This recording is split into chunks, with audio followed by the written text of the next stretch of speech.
Greenpeace Africa calls for bold climate and plastic reduction action at AMCEN 2024. As African ministers gather for the 10th special session of the African Ministerial Conference on the Environment, AMCEN, in Abidjan, Côte d'Ivoire, Greenpeace Africa is pressing for radical environmental measures. With the triple threat of climate change, plastic pollution, and biodiversity loss looming over the continent, the environmental organization is calling on African leaders to adopt transformative policies and commit to concrete actions. Greenpeace's key messages underscore the interconnected nature of current environmental challenges and their far-reaching impacts.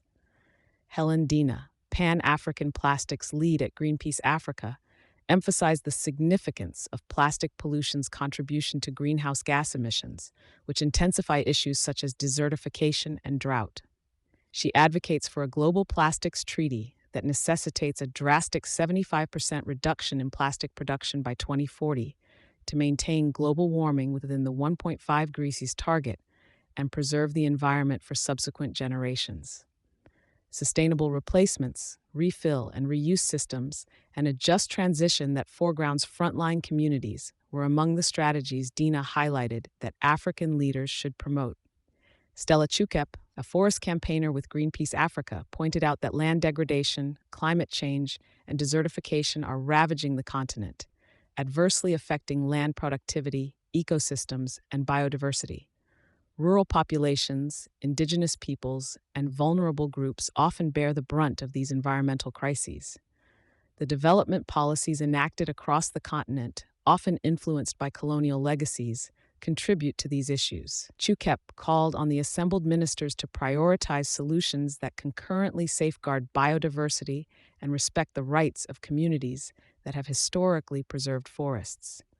On the political front, Fred Njehu, Pan-African political strategist, outlined the opportunity before African ministers to influence the global environmental agenda positively. With upcoming significant conferences such as the Convention for Biodiversity 16 in Cali and UNFCCC COP29 in Baku, AMCEN serves as a critical platform for setting agendas.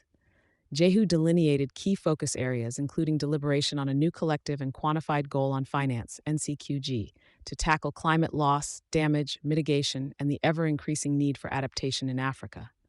Moreover, he stressed the importance of delineating a path away from fossil fuels toward renewable energy solutions. At the heart of Greenpeace Africa's entreaty is a plea to African leaders to ensure that conference outcomes are not merely rhetorical, but reflect definitive commitments to substantial reductions in plastic production, the advancement of climate adaptation strategies, and escalation of investments in renewable energy and sustainable practices.